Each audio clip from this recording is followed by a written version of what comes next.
غوث پاک رضی اللہ تعالیٰ عنہ کھڑے ہوئے ممبر پر، لوگوں سے کہتے ہیں اے لوگوں، آج میں اپنے گھر کا ایک قصہ سناتا ہوں، اپنے گھر کا واقعہ سنا رہے ہیں۔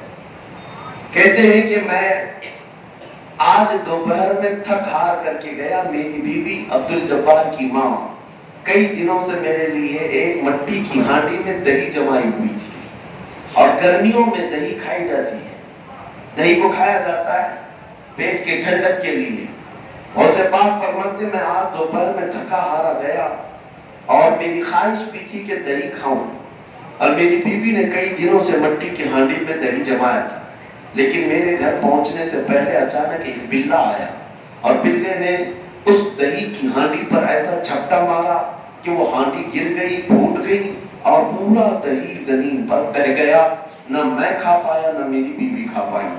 اتنا واقعہ غوث پاک نے بیان کیا، پورا مجمع رونے لگ گیا۔ اس میں کیا مسئلہ ہے؟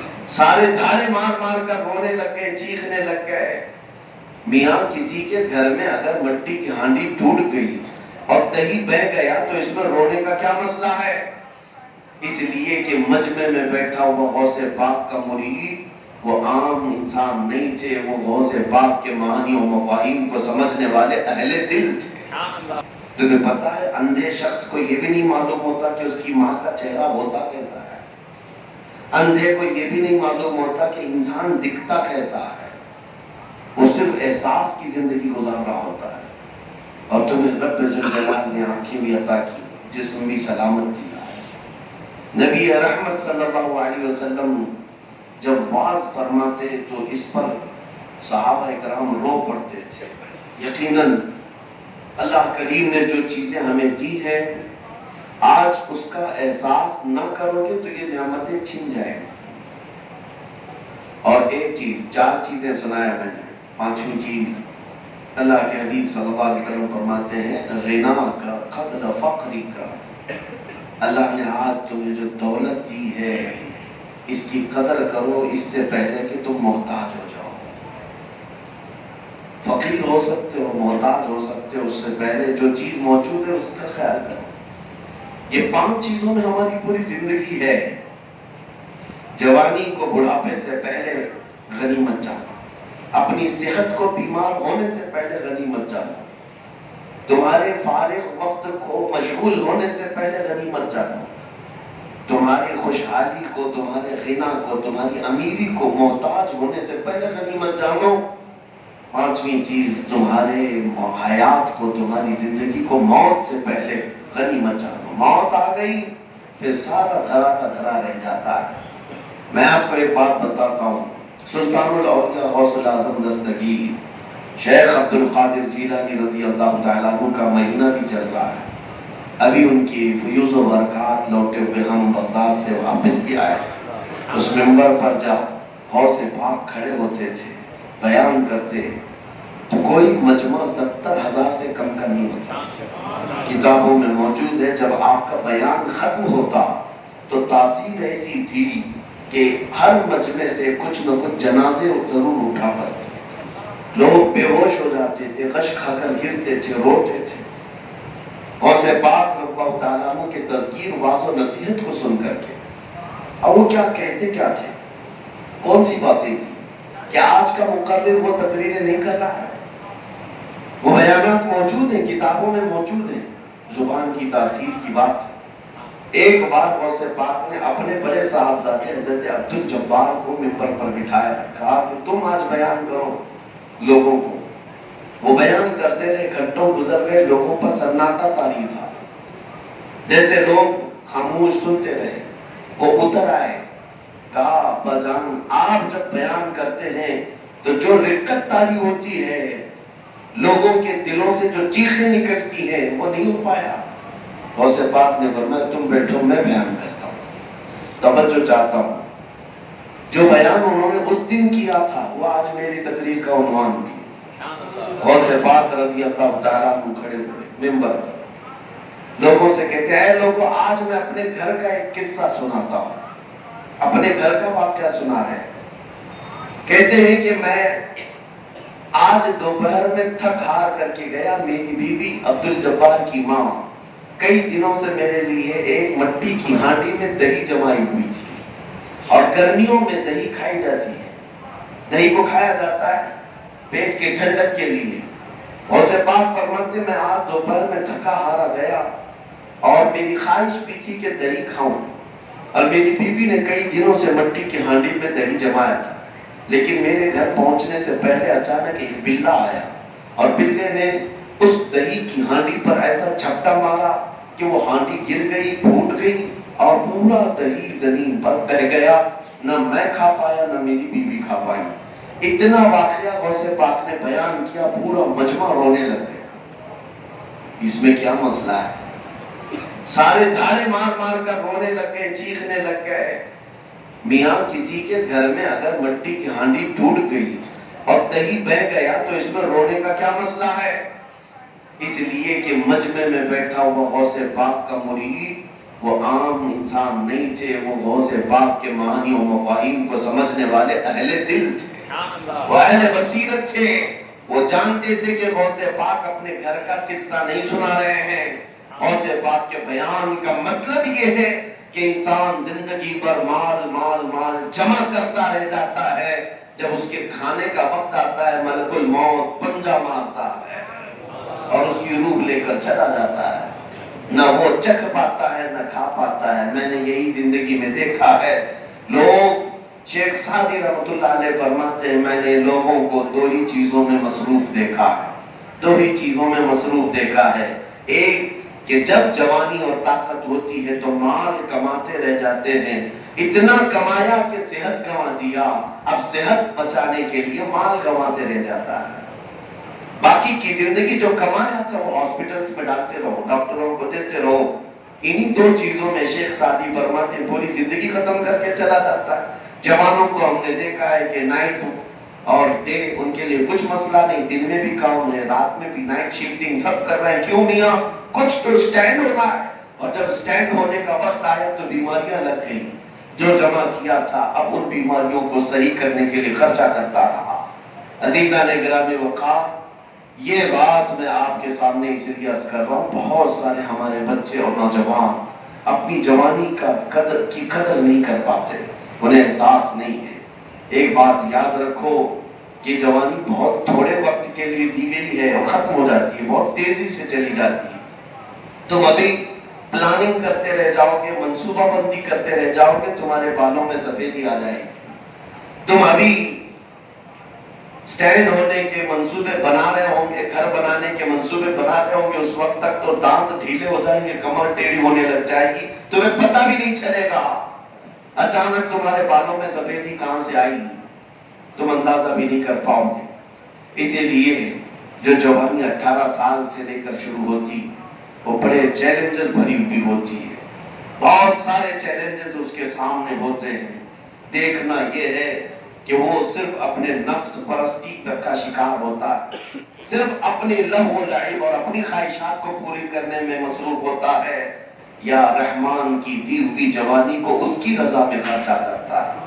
اور یہ بات بھی یاد رکھنا، تم نے اگر جوانی کو غنیمت جانا، اللہ کی دی ہوئی تھی یہ جوانی، اس کی رضا میں گزارا، تو قسم خدا کی 80 سال کے بھی ہو جاؤ گے تو جوانی ختم نہیں ہوگی، جوانی تمہاری برقرار رکھی جائے گی۔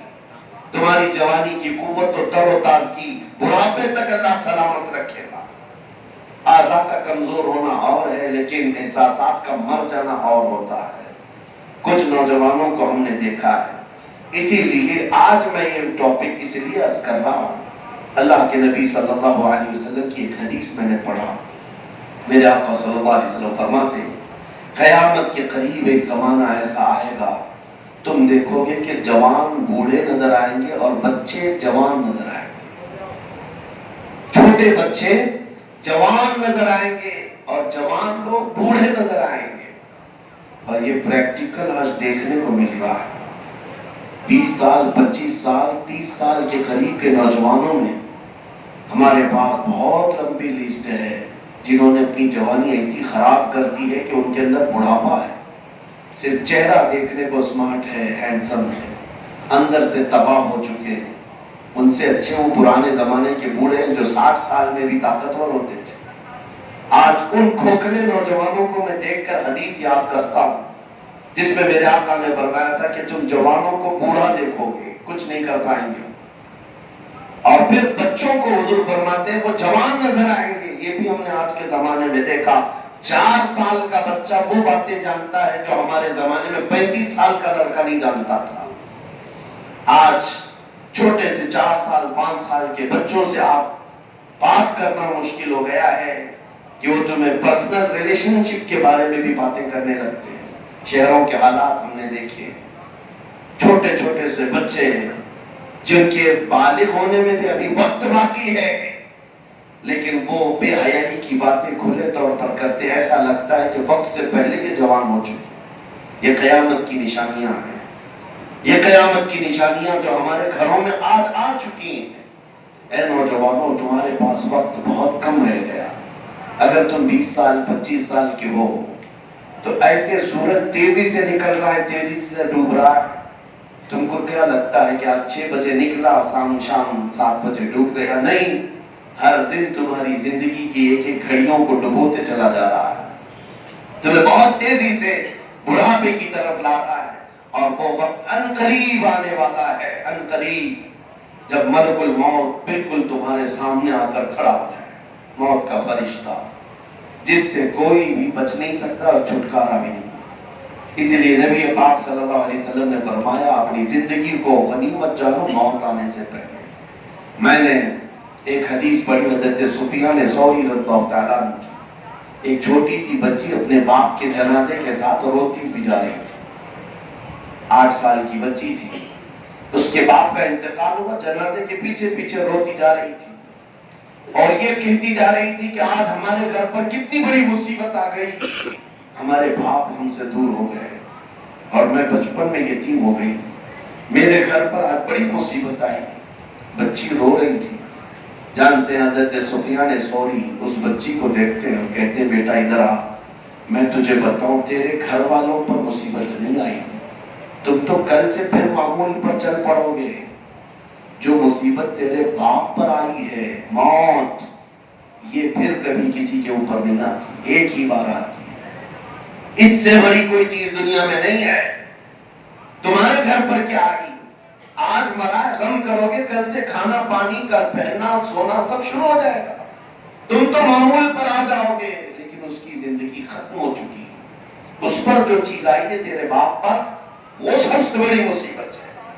پھر وہ بچی قبرستان تک گئی اور اپنے باپ کو دفن کر کے جب آئی، دوسرا دن تھا، صبح کے وقت حضرت سفیان ثوری قبرستان میں تھے، تو یہ چھوٹی سی ننھی بچی اپنے باپ کی قبر کے پاس بیٹھ کر رو رہی تھی، کہہ رہی تھی ابا جان آپ بیمار تھے، میں رات کو دوائیاں لا کر دیتی، آپ کا بستر میں بچھاتی، آپ کو اوڑھنا میں اوڑھا دیتی، اور کھانے کے لیے میں لے آتی، کل کی پہلی رات گزری ہے، کیا کسی نے آپ کو دوائی پوچھی؟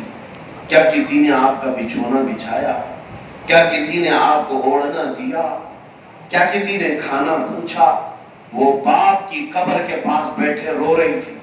سفیان ثوری گئے اس بچی سے کہتے ہیں بیٹا اب اپنے باپ سے یہ مت پوچھ کہ کل دوائی کس نے دیا، کل کھانا کس نے پوچھا، اب یہ پوچھ اپنے باپ سے بابا جان کل ہم نے جو کفن پہنا کر بھیجا تھا فرشتوں نے اسے سلامت رکھا یا چھین لیا؟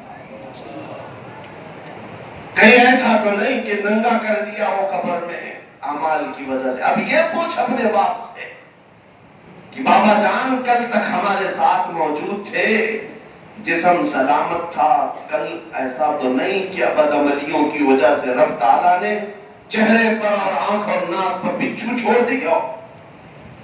یہ پوچھ اپنے باپ سے۔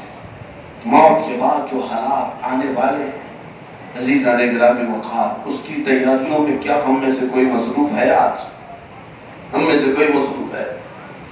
ہم میں سے کسی کو یہ خبر نہیں کہ ہماری موت اب کس شام کو لکھی ہوئی ہے؟ ہم میں سے کون اب ان صفوں کو خالی کر کے جانے والا ہے یہ ہمیں پتا نہیں ہے، لیکن ہم جیتے ایسے ہیں جیسے لگتا ہے 100 سال کی ہمارے پاس گارنٹی موجود ہے۔ ہر کوئی اپنی شادیوں کی فکر تو کرتا ہے، اپنے گھر کی فکر تو کرتا ہے، لیکن جس تنہا وادی میں برسوں سونا ہے اس قبر کی فکر کیوں نہیں کرتے؟ کیا یہ ہمارے جینے کے سلیقے ہیں آج؟ کیا ہم نے گناہوں سے اپنی زندگی کو ایسا داغدار کر رکھا ہے؟ مجھے ایک بات یہ بھی یاد آتی ہے، میں آپ کو اس لیے کہہ رہا ہوں کہ زندگی کو غنیمت جانو موت سے پہلے۔ ممبئی شہر کی بات ہے، ابھی وہ حاجی صاحب قبلہ موجود ہیں، بڑے پرہیزگار، بہت اللہ نے نوازا مال سے، تو پیسے بہت آئے، ایک ہی بیٹا تھا، اس کو اچھا پڑھایا، گورنمنٹ میں پڑھایا، اور بچے کے پڑھانے میں اتنا مصروف ہو گئے کہ اس کو انگلینڈ تک بھیجا، آکسفورڈ بھیجا، اور لڑکا ان کی 25 یا 26 سال کی عمر کا تھا، بون کینسر ہو گیا، پتہ ہی نہیں چلا۔ بہت اچھا ٹیلنٹڈ لڑکا تھا، نوجوان، اور اتنی جلدی کینسر ہوا کہ پتہ ہی نہیں چلا۔ 6 مہینے صرف علاج، اور اس کے بعد یہ جو بون کینسر ہوتا ہے ہڈیوں کا، ہڈیاں گل جاتی ہیں، ہڈیاں گلنے لگتی ہیں، جسم ٹوٹ جاتا ہے۔ واپس اسے انڈیا لایا گیا، یہاں پر ڈاکٹروں نے جواب دے دیا لاسٹ سٹیج پر ہے، بہت کم دنوں کا مہمان ہے۔ باپ بہت روتا دھوتا رہا، اب بھی موجود ہے بوڑھا باپ، حاجی صاحب ہے۔ مجھے وہ بات تقریباً 8-10 سال پہلے کی ہوگی، دل پہ ابھی بھی لگی ہوئی۔ آخری وقت چل رہا تھا اس نوجوان کا، ایک دن اس نے اپنے باپ سے کہا، ابا میری 10ویں کی مارک شیٹ، میری 12ویں کی سرٹیفکیٹ، اور جو فلاں فلاں حصوں میں میں نے کھیلوں میں فلاں مقابلوں میں جو حصہ لیا، شیلڈ ملے، انعامات ملے، وہ کہاں ہیں؟ باپ نے کہا بیٹا سب میں نے سنبھال رکھا ہے، 10ویں کی بھی ہے، 12ویں کی بھی ہے، تیرے کالج کی بھی، یونیورسٹی کی بھی۔ کہا بیٹے نے میں دیکھنا چاہتا ہوں ایک بار، میں جا رہا ہوں دنیا چھوڑ کر، میری وہ جو کچھ بھی پڑھائی ہوئی ہے اس کی سندیں، مارک شیٹ مجھے ایک بار دکھاؤ۔ باپ تجوری کھول کر لایا، الماری میں سے وہ مارک شیٹ، اس کی سندیں، سرٹیفکیٹ لا کر دیا، کافی تھی، اس میں شیلڈ بھی تھے۔ وہ نوجوان لڑکا دیکھتا رہا اور روتا رہا، اور اپنے باپ سے پوچھا، بابا مجھے یہ بتاؤ ان سرٹیفکیٹ میں سے کون سی ایسی ہے کہ میں منکر نکیر کو بتاؤں تو مجھے چھوڑ دے؟ میں جس منزل میں جا رہا ہوں، جس قبر کی وادی میں میں جا رہا ہوں، یہ میری سرٹیفکیٹس میں سے کون سی ایسی ہے میں ان فرشتوں کو دکھاؤں تو مجھے چھوڑ دیں؟ باپ کہتے میرے پیروں تلے سے زمین کھسک گئی، میں سوچتا رہ گیا کہ بیٹا تجھے 25 سال تک میں نے ہر دولت تو دے دی، لیکن سورہ فاتحہ بھی صحیح پڑھنا سکھا نہ سکا۔ آج احساس ہوا، عزیزان گرامی وقار، یہ ہے میرے آقا صلی اللہ علیہ وسلم کے فرمان کا خلاصہ کہ اپنی زندگی کو غنیمت جانو موت آنے سے پہلے۔ تمہارے پاس آج وقت ہے، تمہارے پاس آج دولتیں ہیں، نعمتیں ہیں۔ ایک بات یاد رکھنا کہ بڑھاپا ہر ایک کو نہیں دیا جاتا، بڑھاپا ہر ایک کو نہیں دیا جاتا۔ جو بوڑھے ہو گئے یہ اللہ کی نعمت ہے ان کے اوپر، بڑھاپے میں جو مسجدوں کی طرف آ گئے اللہ کی 1000 رحمتیں ہیں ان پر کہ انہوں نے اپنی جوانی کے بعد، جوانی میں جو دیکھنا تھا دیکھ لیے، لیکن توبہ کر کے رب کے دروازے پر اب آ چکے ہیں۔ اور میرا رب فرماتا ہے جس کی داڑھی اسلام میں سفید ہو گئی اس کو عذاب دینے میں مجھے حیا آتی ہے۔ رب تبارک و تعالیٰ فرماتا ہے مجھے حیا آتی ہے اس کا عذاب کیسے دوں، لیکن یہ کون کہہ سکتا ہے کہ میں بھی بوڑھا ہوں گا تم بھی بوڑھے ہوں گے؟ اس لیے کہ ہم نے بہت سے جوانوں کے جنازے بھی جاتے دیکھے، بہت سارے جوانوں کے جنازے جاتے دیکھے۔ میرے عزیزوں، کل میں آپ کے قریب پڑوس شہر پربنی میں تھا، وہاں قریب کل رات کا ہمارا جلسہ تھا۔ دن بھر میرے دل کو ایک چیز ٹیس پہنچاتی رہی۔ ایک گھر میں تعزیت کے لیے گیا تھا، میرے مرحوم دوست اور بھائی قاری ریاض الدین صاحب جو ایک بہترین نعت خواں تھے اور قاری قرآن تھے، عمر کے شاید 30-35 سال یا 35 سے 40 سال کے پڑاؤ میں تھے، اور ایک سڑک حادثے میں اچانک ان کا انتقال ہوا انگلینڈ میں، اور ان کا جنازہ بھی انڈیا نہیں آ سکا۔ میں ان کے گھر گیا تھا، 2 سال کا چھوٹا سا بچہ جس کی آنکھوں میں ایک عجیب سی معصومیت ہے، اور 5 سال کی چھوٹی سی بچی۔ میں انہیں دیکھ کر کے حسرت بھری نگاہوں سے بار بار اللہ کی بارگاہ میں روتا رہا کہ مولا یہ 2 سال کی عمر میں یتیمی کو اٹھایا ہوا، یہ 5 سال کی عمر میں یتیمی کا بوجھ اٹھائے ہوئے، ان کو باپ کا سہارا ہی نہیں ہے، باپ بہت جوانی میں چلا گیا، ہم کو تو مولا تو نے ماں بھی دیا باپ بھی دیا۔ اور ان نوجوانوں کو دیکھ کر پھر احساس ہوتا ہے، نوجوانوں آؤ ان بچوں کو دیکھو جو ابھی 2 سال کی کلیاں ہیں، اپنے باپ کی محبت نہیں دیکھ سکے، تمہارے گھروں میں باپ موجود ہے اور تم ٹھکرا کر چلے جاتے ہو، تمہارے گھروں میں ماں تمہارے لیے دعاؤں کے لیے تیار بیٹھی ہے، تم جھڑکا کے چلے جاتے ہو۔ اس کو بھی سمجھ لو کہ غنیمت جانو ان کی زندگی کو ان کے مرنے سے پہلے، وہ جب چلے جائیں تو دنیا میں اندھیرا چھا جاتا ہے۔ یتیم سے پوچھو کہ باپ کے اٹھنے کے بعد کیسی ویرانگی آتی ہے گھر کے اندر، جتنے گھر کے افراد ہوتے ہیں سب بکھر جاتے ہیں، سب ٹوٹ جاتے ہیں، اور ماں کیا گھر سے چلی گئی وہ تو ساری رونقیں لے کر چلی جاتی ہے، نہ دوسری کوئی ماں ملتی ہے دنیا میں، نہ کوئی دوسرا باپ ملتا ہے، ہر کوئی تمہیں 4 لفظ محبت کے بول سکتا ہے، لیکن تمہیں یاد ہے جب تم اس کے بستر کو پخانے اور پیشاب سے غلیظ کر دیتے تھے وہ اپنے ہاتھوں سے خوشیوں سے صاف کر دیتے، کوئی دوسرا ہماری نجاست کو ہاتھ بھی نہیں لگاتا، نجاست تو دور کی بات ہے، ہمارے دودھ کو بھی کوئی چھونا نہیں چاہتا، وہ صرف ہماری ماں ہے، وہ صرف ہمارا باپ ہے جو ہماری غلاظتوں کو بھی خوشیوں سے صاف کر جاتا ہے، اور کبھی شکایت نہیں کرتا اپنے بیٹے کو کہ میرے گود میں تو نے پیشاب کر دیا پخانا کر دیا، نہیں کرتا۔ لیکن جوان بچوں کو جب میں آج دیکھتا ہوں کہ یہ ٹھکراتے ہیں اپنے والدین کو اور ان کے سامنے ایسی تیز آواز میں بات کرتے ہیں جس کو میرے آقا نے فرمایا تھا کہ قیامت کے قریب ایک زمانہ ایسا آئے گا کہ ماں اپنے سردار کو جلے گی۔ مطلب کیا ہے؟ بیٹا اپنی ماں پر حکومت کر رہا ہوگا، اپنے باپ پر حکومت کر رہا ہوگا۔ میں نے ایک نوجوان کو ممبئی کی سرزمین پر دیکھا، اپنے باپ پر اس نے جوتی اٹھائی اور مارنے لگا، باپ نے کہا تو میرا بیٹا ہے تجھے پتہ نہیں ہے؟ یہ میرے سامنے کی بات ہے۔ وہ لڑکا کہتا ہے اسی بات کا تو مجھے افسوس ہے کہ میں تجھ سے پیدا ہوں۔ یہ حالات، یہ معاشرے، تمہیں اندازہ نہیں کہ موت کے بعد تمہارا حساب ہونا ہے۔ اب آؤ میں اس حدیث کی طرف چلتا ہوں۔ نبی آخر الزمان صلی اللہ علیہ وسلم ارشاد فرماتے ہیں قیامت کے دن ابن آدم، اولاد آدم اس وقت تک اپنا پاؤں حشر کے میدان سے ہٹا نہیں سکے گی جب تک رب تعالیٰ کے اس سوال کا جواب نہیں دے گی۔ کون سا سوال ہے؟ میرے آقا فرماتے جب تک تم اس سوال کا جواب نہیں دو گے پاؤں میدان سے ہٹا نہیں سکو گے حشر کے دن۔ صحابہ نے پوچھا یا رسول اللہ وہ کون سا سوال ہوگا؟ میرے آقا فرماتے ہیں رب تعالیٰ سب سے پہلے یہ پوچھے گا میں نے تجھے جوانی دی، بتا تو نے کہاں کہاں خرچہ کیا، کہاں کہاں خرچہ کیا؟ اور محدثین شارحین فرماتے ہیں اس ایک سوال کے جواب میں کسی کو 300 سال لگ جائیں گے، کسی کو 500 سال لگ جائیں گے، کیونکہ زندگی کا کل خلاصہ جوانی ہے۔ جوانی ہے، بچپن تو لڑکپن میں گزر گیا، بڑھاپا تو ریٹائرمنٹ میں چلا گیا، اصل جو زندگی ہے وہ جوانی کی ہے، حساب اس کا زیادہ ہونا ہے، خواہشات اسی عمر میں زیادہ ہیں، گناہ اسی عمر میں زیادہ ہے، دوڑ بھاگ اسی عمر میں زیادہ ہے، اور رب تبارک و تعالیٰ اسی بارے میں سوال بھی کرے گا۔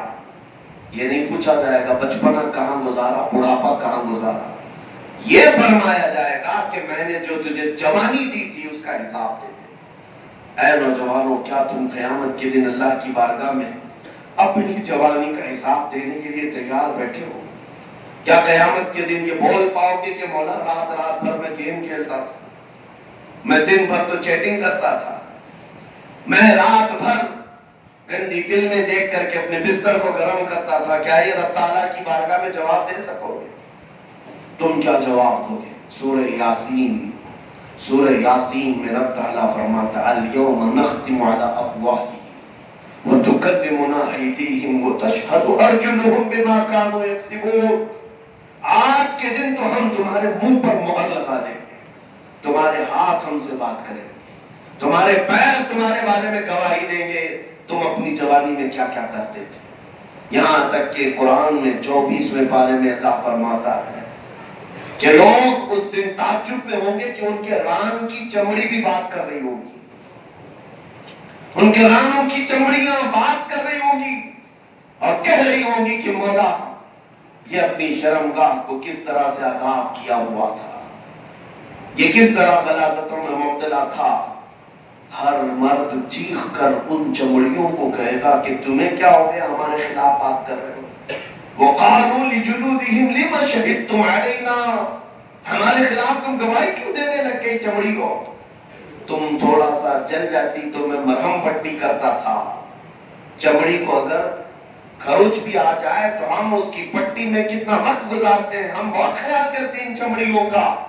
لیکن یہ چمڑیاں کل ہمارے خلاف گواہی دیں گی تو وہ بولیں گی چمڑیاں جب تم ان سے سوال کرو گے کہ ہمارے خلاف گواہی کیوں دے رہے, وہ کہیں گی قالوا انطقنا اللہ الذی انطق کل شیء, اس رب ذوالجلال نے ہمیں بولنے کی طاقت دی ہے جس نے ہر ایک کو قوت گویائی عطا کی اور ہمیں منصف بنا کر بھیجا گیا دنیا میں کہ ہم اللہ کی بارگاہ میں امانت کے ساتھ تمہاری خبریں منتقل کریں گے. اسی لیے اس حدیث کا خلاصہ, اس پر اگر ہم عمل کر لیں زندگی سکون سے گزر جائے. میں کبھی کبھار یہ سوچتا ہوں, آپ بھی سوچو اس بات کو, دنیا یہ ٹینشن بھری نہیں ہے, یہ فکروں بھری نہیں ہے. یہاں کون سا سکھ اور کون سی آزادی ہے تمہارے پاس. دن پورا کمانے کی فکر میں جاتا ہے, رات آرام کی فکر میں. کبھی دیکھو تو بیماریاں کر گئی, کبھی دیکھو تو رشتہ داریوں کے معاملات, کبھی گھر میں ماں بیمار, باپ بیمار, بیٹا بیمار. ان تمام تفکرات میں تو ہم جی رہے ہیں. یہی سارے ٹینشن ہیں, کل کیا کھائیں گے, کل کیا کمائیں گے.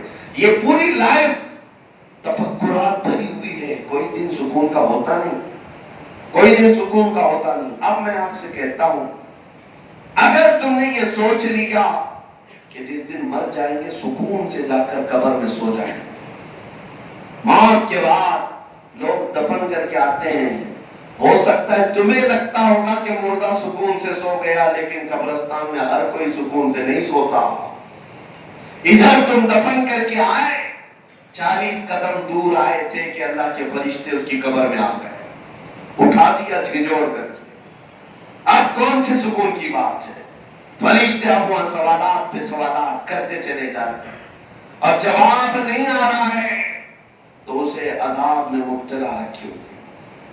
کچھ کی قبروں میں سانپوں کا, بچھوؤں کا عذاب, کچھ کی قبروں میں فرشتے ان کے سینوں پر بھالا مار رہے ہوں گے جس سے اس کا جسم میلوں اندر چلا جاتا ہے, اور یہ قیامت تک جاری رہے گا. مردہ سوچتا ہے یہ وقت گزر جائے, یہ وقت گزر جائے, قیامت آ جائے گی تو اس سے چھٹکارا مل جائے گا. سوچو, دنیا میں یہ سوچتا رہا کہ لائف ختم ہو گئی, قبر میں سکون ہوگا. قبر میں سکون نہیں ملا تو سوچتا حشر کا دن آ جائے, اس دن تو یہ قبر کے عذابات سے چھٹکارا تو مل جائے گا. آ گیا حشر کا دن, قیامت کا دن آ گیا. اب جیسے ہی میدان میں کھڑا ہوا, وہاں کی تپش اور گرمی نے تو بے حال کر دیا. حدیث پاک میں ہے لوگوں کے بھیجے پک پک کر کے کانوں سے ابل رہے ہوتے قیامت کے میدان میں, اور وہاں پر بھی سوالات. اب وہ اس انتظار میں ہوگا کہ جلد سے جلد میرا فیصلہ ہو جائے, میرا فیصلہ ہو جائے. دنیا سے چھٹی لینے کی کوشش کرتا رہا, قبر میں سکون مل جائے. قبر سے بھی سکون لینے کے لیے حشر کا انتظار کرتا رہا, اور حشر میں آنے کے بعد اب فیصلے کا انتظار کر رہا ہے کہ جلد سے جلد میرا فیصلہ ہو جائے. اب اے نوجوانوں, ذرا دل پر ہاتھ رکھ کر کے بتانا, اگر قیامت کا 50,000 سال کے برابر کا ایک دن تمہارے حق میں فیصلہ آ گیا اور تمہیں یہ کہہ دیا گیا فلاں بن فلاں جہنم میں جائے گا, اب کہاں سکون لوگے, اب کہاں کا انتظار کرو گے. ہر جگہ کی لائف تو ہم نے برباد کر دی, نہ دنیا میں سکون مل سکا, نہ قبر میں, نہ حشر میں. پھر جہنم ماوا ملجا ہو گیا, وہاں ٹھکانہ ہو گیا ہمارا. اس لیے میرے آقا صلی اللہ